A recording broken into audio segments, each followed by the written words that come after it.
तो भाई रेसलमेनिया के पावन अवसर पे मुझे लगा कि भाई ये वीडियो ज़रूर बनाना चाहिए। अब भाई मैंने प्रेडिक्शन वीडियो भी कर लिया और बाद साथ साथ स्टेज रिवील भी मैंने किया है वीडियोस में, मतलब पुराने वीडियोस में। तो मैं भाई डिस्क्रिप्शन में लिंक दे दूँगा, तो आप अगर नहीं देखे हो तो देख लेना। अब बात इस वीडियो में हम लोग करेंगे कि क्या हो अगर लास्ट ईयर रोमन रेंस नहीं जाते और अगर फैंस भी रहते तो क्या होता रोमन रेंस वर्सेस गोल्डबर्ग के मैच में। अगर मैं इसे बुक करता तो कैसे करता। तो यहाँ पे कुछ चीज़ें एज्यूम हम लोग कर चुके हैं पहले भी, जैसे कि रोमन रेंस नहीं जाने वाले, रेसलमेनिया 36 में ये मैच होगा, साथ ही साथ फैंस होंगे और यहाँ पे जो प्रोमोज होंगे वो वैसे ही होंगे जैसे लास्ट ईयर हुए थे।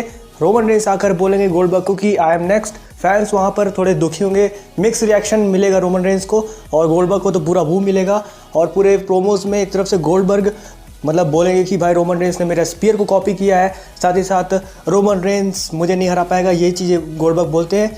और प्रोमो जैसा था वैसे ही था, बस थोड़ा एडिशनल ये चीज़ें हैं जो मैंने बोला। तो अब आ चुके हैं रेसलमेनिया, और रेसलमेनिया में सबसे पहले आते हैं गोल्डबर्ग अपनी चैंपियनशिप लेकर। अधिकतर चैंपियन बाद में आते हैं, लेकिन इस बार गोल्डबर्ग पहले आते हैं और फैंस वहाँ पे बहुत तगड़ा बू करते हैं गोल्डबर्ग को। उसके बाद रोमन रेंस का थीम सॉन्ग प्ले होता है, फैंस वहाँ पे बहुत तगड़ा बू करते हैं। और फिर उसके बाद रोमन रेंस आते हैं, उनका मतलब कि भाई एटीट्यूड बिल्कुल चेंज रहता है। और रोमन रेंस आते हैं रिंग में और वो सीधे आ जाते हैं, वो कोई भी मतलब अपना स्टाइल वाइल नहीं लगाते हैं, स्टाइल वाइल नहीं मारते हैं, सीधे वो रिंग में आते हैं और वो गोल्डबर्ग को देखते हैं।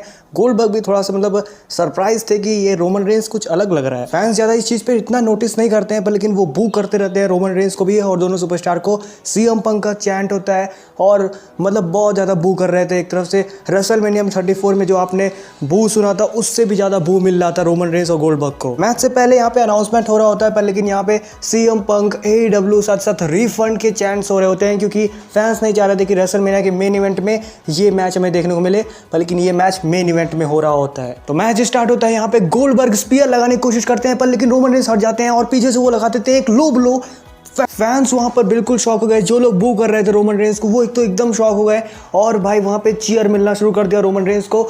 और इधर माइकल कोल वो चिल्ला रहे हैं, भाई what the hell, what we have seen this. Instagram, Twitter, Facebook हर जगह मतलब ट्रेंड हो गए भाई रोमन रेंस का हिल टर्न। भाई लोग तो एकदम खुश हो गए भाई इस चीज़ को देखते ही। मतलब लोग कहाँ सोच रहे थे कि ये बोरिंग मैच देखने को मिलेगा, पर लेकिन एक लो ब्लो की वजह से यहाँ पर सब लोग शॉक रहे कि भाई रोमन रेंस को क्या हो गया। उसके बाद रिंग साइड पर रोमन रेंस जाते हैं और वो बोलते हैं you created this billy but I am going to finish it. तो रोमन रेंस अपने स्पीयर की तैयारी वहां पे करते हैं और फिर उसके बाद वो स्पीयर लगाने जाते हैं, पर लेकिन गोल्डबर्ग वहां पे स्पीयर लगा देते हैं। 1 2 kick out by Roman Reigns. Fans वहां पे रोमन रेंस के लिए चीयर करने लगते हैं और गोल्डबर्ग वहां पे दूसरे स्पीयर के लिए जाते हैं। फैंस वहां पे बू करने लगते हैं गोल्डबर्ग को ही। उसके बाद गोल्डबर्ग वहां पे स्पीयर लगाने जाते हैं, पर लेकिन रोमन रेंस काउंटर करके समोन ड्रॉप लगाते हैं। उसके बाद रोमन रेंस बाहर जाते हैं और फिर उसके बाद वो गुस्से में बड़बड़ाते रहते हैं और वो निकालते हैं स्टील चेयर। फैंस भाई एकदम मतलब खुश हो गए थे, फैंस को तो समझ ही नहीं आ रहा था कि ये रोमन रेंस को आखिर हुआ क्या। रोमन रेंस मतलब फेस था, फेस से हील बन गया, आखिर WWE ने ऐसा कैसे कर दिया। फैंस बहुत ही ज्यादा खुश हो गए थे।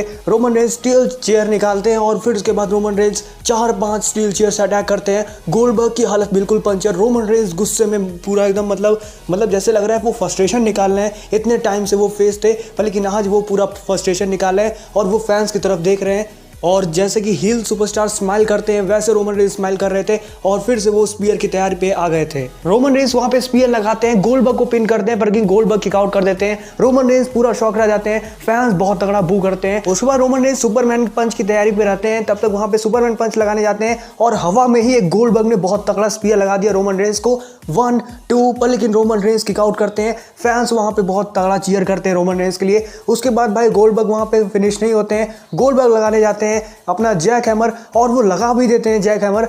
और यहाँ पे होता क्या है कि रोमन रेंस 2 पर किक आउट करते हैं जैक हैमर के, पर लेकिन इधर रेफरी भी गायब हो जाता है। गोल्डबर्ग भाई गुस्से में देखते हैं कि रेफरी कहाँ चला गया, और वो जब देखते हैं तो वहाँ पे पॉल हेमन दिखाई देते हैं और फैंस इस चीज़ को देखकर बहुत ज़्यादा चीयर करते हैं, क्योंकि फैंस तो वही चाहते थे कि रोमन पॉल एक साथ हो जाए, और यहाँ पे रोमन पॉल एक साथ देखने को मिलते हैं। उसके बाद भाई पॉल हेमन को देखकर रेफरी मतलब कि रेफरी वहाँ पे फिर से रिंग के अंदर जाता है और गोल्डबर्ग बहुत ज़्यादा गुस्से में आते हैं। इसी बात का फायदा उठाकर रोमन रेंस एक और लो ब्लो लगाते हैं, लेट्स गो रोमन। गोल्डबर्ग सक्स के चैंट सुनाई देते हैं। उसके बाद भाई पॉल हेमन रोमन रेंस को सिग्नल करते हैं कि स्पीयर हिम। उसके बाद भाई रोमन रेंस वहां पे स्पीयर लगाते हैं। 1 2 3 here is your winner and the new universal champion Roman Reigns.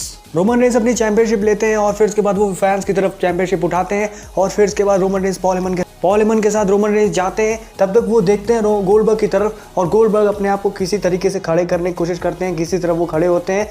तब तक वहाँ पे गोल्डबर्ग को रोमन रेंस आते हैं और वो एक स्पीयर लगा देते हैं गोल्डबर्ग को, और फिर उसके बाद फैंस और ज़्यादा खुश होने लगता है। और फिर उसके बाद रोमन रेंस और ज़्यादा मारना शुरू करते हैं गोल्डबर्ग को, और फिर उसके बाद वो स्टील चेयर से भी हमला करना शुरू कर देते हैं गोल्डबर्ग के ऊपर। थैंक यू WWE के चैंट सुनाई देते हैं। उसके बाद भाई माइकल को बोलते हैं कि समबडी स्टॉप रोमन रेंस, और फिर उसके बाद वहाँ पे पॉल हेमन जाते हैं, वो मतलब भीख मांगते हैं एक तरफ से रोमन रेंस के सामने। वो बोलते हैं कि प्लीज़ मान जाओ भाई, इसको रोक दो, मत मारो। उसके बाद रोमन रेंस बोलते हैं Acknowledge me.